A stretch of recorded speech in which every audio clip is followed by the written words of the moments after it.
சென்னையில் 25,000 ரூபாய்க்கு ஆண் குழந்தை ஒன்று விற்கப்பட்டதாக புகார் எழுந்துள்ளது. கூடுதல் தகவல்களை நம் செய்தியாளர் சுப்பிரமணி தரவிருக்கிறார். சுப்பிரமணி, இந்த குழந்தை விற்கப்பட்ட சம்பவம், இந்த கொடுமை எப்படி இது வெளிச்சத்திற்கு வந்தது?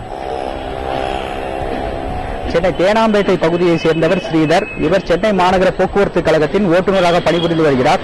இவர் சென்னை கே நகர் போலீஸ் நிலையத்தில் ஒரு புகார் மனு ஒன்றை கொடுக்கிறார்.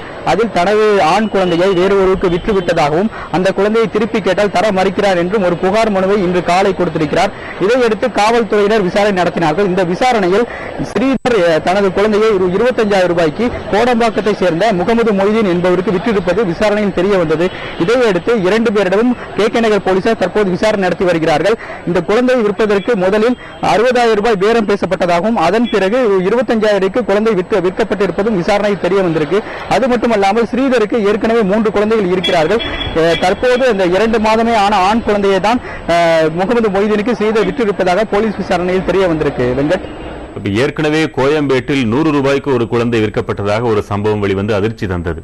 இதுபோன்ற சம்பவங்கள் தொடர்ந்து நடைபெற்றுக் கொண்டிருக்கிறதே, இறுதியான முடிவுகளை காவல்துறை எடுக்கிறதா?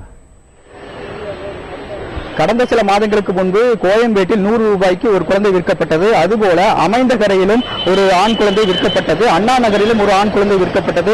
இதுபோன்ற சம்பவங்கள் சென்னையில் தொடர்கதையாய் நடந்து கொண்டுதான் இருக்கிறது.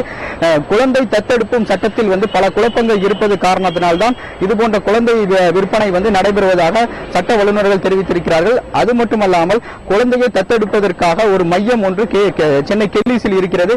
அந்த மையத்தில் குழந்தையை விட்டுவிட்டால் அவங்களே சட்ட ரீதியாக குழந்தையை தத்து கொடுப்பார்கள் என்று சட்ட வல்லுநர்கள் தெரிவிக்கிறார்கள்.